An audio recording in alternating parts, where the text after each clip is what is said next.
Hello, math learners. Welcome to the part 3 of our reviewer series in preparation for the quarter 3 examination for grade 8 students. Now, we will be discussing another 10 questions and prepare your paper and pen there in your home or wherever you are. So, without further ado, let's do this. Question number 21.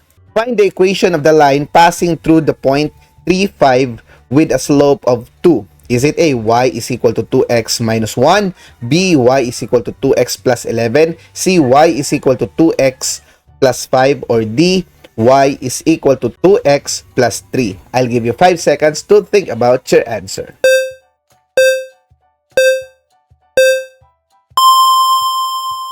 Now, my dear math learners, if you remember our discussion in number 19, which is the formula for the point slope form, basically, you will get the answer immediately. Of course, if you don't remember those a lot of numbers, you can use the y is equal to mx plus b.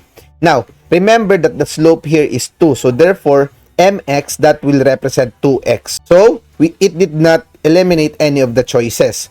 Now, the next thing to do is the 3, 5. You will now represent 3, 5 among each of the given question and which among them satisfy that one, then that would be the right answer. Okay, so we have here 3, right? So 2 times 3, that is 6. And 6 minus 1 is 5. So that satisfy our y, which is 5. Okay, that would be. How about letter B? Let's just justify. We already have letter A as our answer, right? Let's just justify. 2 times 3, that would be 6. 6 plus 11, that would be 17. So it does not satisfy our y. How about letter C? 2 times 3, that is 6. 6 plus 5, that would be 11. That does not satisfy our y, which is 5. 2 times 3, that is 6. 6 plus 3, that would be 9. And that does not also satisfy the value of the y in letter D. So therefore, we already have the correct answer, which is letter A. Let's check.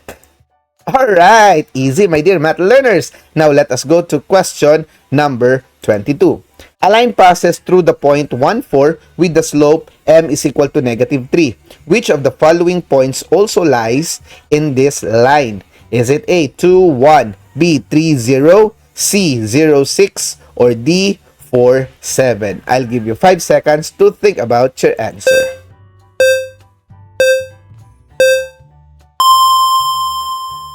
Okay, my dear math learners, in order for us to answer number 22, we need to obtain our linear equation given the point and the slope. So, remember the form y is equal to mx plus b. Then, our y here would be positive 4. And our m here is negative 3. So, that would be negative 3 multiplied by our x value, that is 1 plus b. So, we will be solving first our y-intercept. So, of course, this would give us 4 is equal to negative 3 plus b. Transposing negative 3 to the other side, then we could say that 4 plus 3 is equal to b. Therefore, our would be 7. So, our equation now would be y is equal to negative 3x plus 7. Okay, so this will be now our linear equation. So, with that, we can apply and we can satisfy the 2, 1, 3, 0, 0, 6, and 4, 7. If any one of them satisfy this equation, then we could say that that is the answer. So, example 2.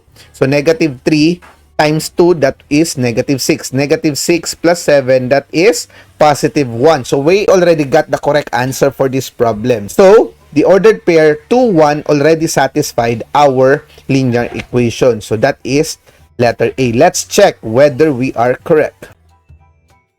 Alright, my dear math learners, I hope you got that one. So now let us go to question number 23. A student wants to sketch a line with an x-intercept of 8 and a y-intercept of negative 4. Which approach will correctly generate the graph? Is it A, plot the x-intercept twice, then draw a line through the 2 points? B, plot the y-intercept only, then draw a vertical line? C, plot the points 8, 0 and 0, negative 4, then draw a straight line through them? Or letter D, plot the points 0, 8 and negative 4, 0, then draw a straight line through them. I'll give you 5 seconds to think about your answer.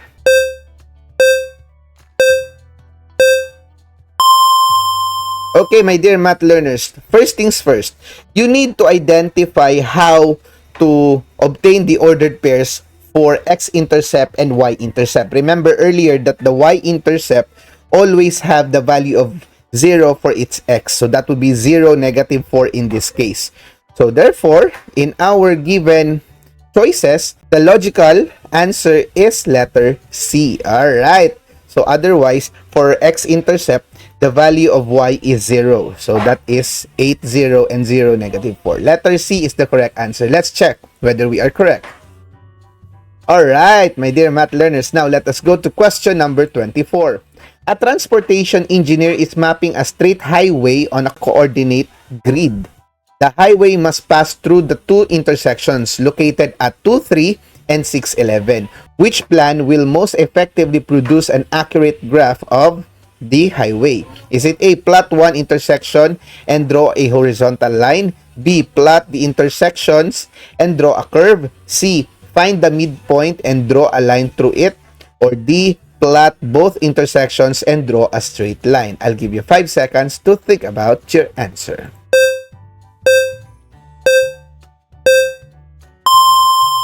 Alright, my dear math learners, in this case, this is just the same as the question number 23. You just plot the two given points and then just connect with each other. So that would be letter D. Alright, plot both intersections and draw a straight line.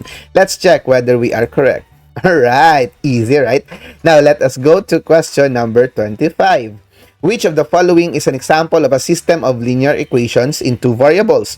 Is it A, x squared plus y is equal to 8, B, x plus y is equal to 7, 3x minus y is equal to 5, C, x plus y is equal to 9, or D, 4x is greater than 3y? Alright, I'll give you 5 seconds to think about your answer.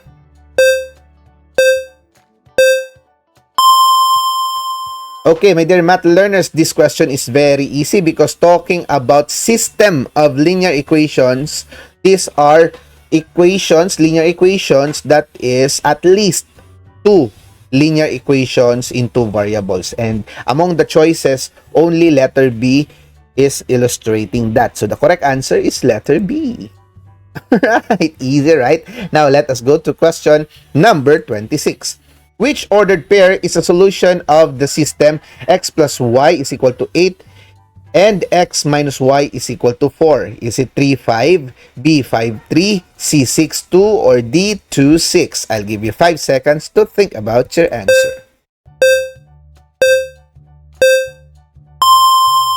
Okay, my dear math learners, I think there are two ways to answer this problem. You could use the substitution method, and the other one is to use the elimination method. So since we have here x plus y and the other one is x minus y, I will be using the elimination method. So how do you do the elimination method? You just add the two equations. So here, x plus x, that would be 2x. Positive y plus negative y, that would be 0. So there will be no value of y. Okay, that will be cancelled, eliminated. Okay, 8 plus 4, that will be 12. So therefore, you only have 2x is equal to 12. So you just solve for the value of x. So that would be dividing both sides by 2. So you will get or obtain x is equal to 6. Okay, so among the choices here, we already have the answer. The value of x is 6. Of course, after you get the value of x, you just substitute it to any of the two given linear equation and solve for the value of y. So therefore, the correct answer is for y is 2. So letter C is the correct answer. Let's check whether we are correct. Alright, easy, right? Now let us go to question number 27. For numbers 27 to 29, in a school supply store, a student buys eraser and markers. An eraser costs 8 pesos and a marker costs 15 pesos. The student buys a total of 9 items and spend 93 pesos. So let x is equal to number of erasers and y be the number of markers. The situation is modeled by the system x plus y is equal to 9 and 8x plus 15y is equal to 93. So the question is, two lines are represented by the above equation. X plus y is equal to 9 and 8x plus 15y is equal to 93. When these lines are graphed on the same coordinate plane, what does their point of intersection represent? Is it A, the x-intercept of the second line, B, the y-intercept of the first line, C, the solution of the system, or D, the slope of both lines? I'll give you 5 seconds to think about your answer.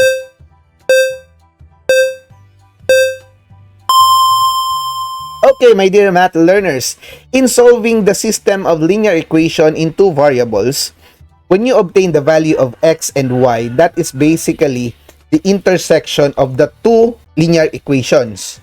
Therefore, if you graph them, that would be the point of intersection, and that also means the solution of the system. That would be letter C. Let's check whether we are correct. Alright, easy, right? Now, let us go to question number 28. What does the equation 8x plus 15y equals 93 represent in this situation? Is it A, the total number of erasers and markers bought by the student, B, the difference between the cost of eraser and markers, C, the total cost of eraser only, or D, the total amount of money spent on erasers and markers? I'll give you 5 seconds to think about your answer.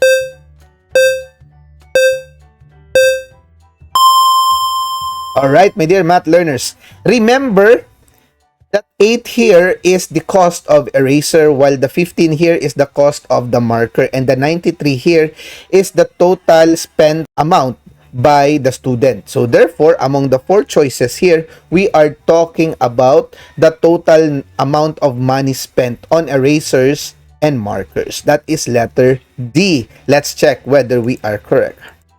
Alright, easy, right? Now let us go to question number 29. When these equations are graphed, at what point do the lines intersect? Is it A, 6, 3, B, 3, 6, C, 9, 0, or D, 4, 0? I'll give you 5 seconds to think about your answer.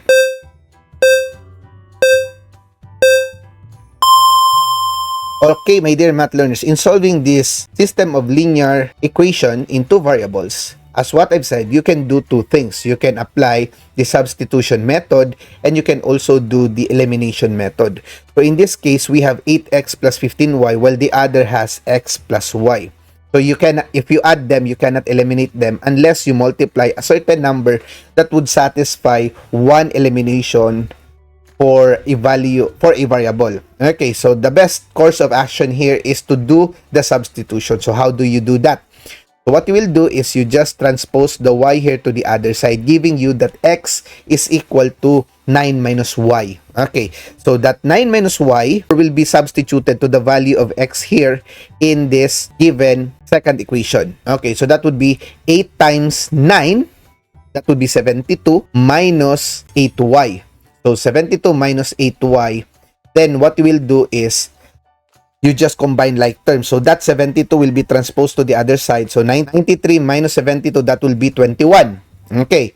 So your 8y here, that negative 8y, that would be added to the 15y, giving you 7y. So 7y is equal to 21. Divide both sides by 7 and you will have a y value of positive 3. Therefore, among the choices here, only one has a value of y, which is positive 3, and that is letter A. So therefore, the correct answer is letter A. Let's check whether we are correct. Alright, easy, right? So I did not get the value of x, of course, because among the 4 choices here, only one satisfied for the value of y. So automatically, you have the correct answer.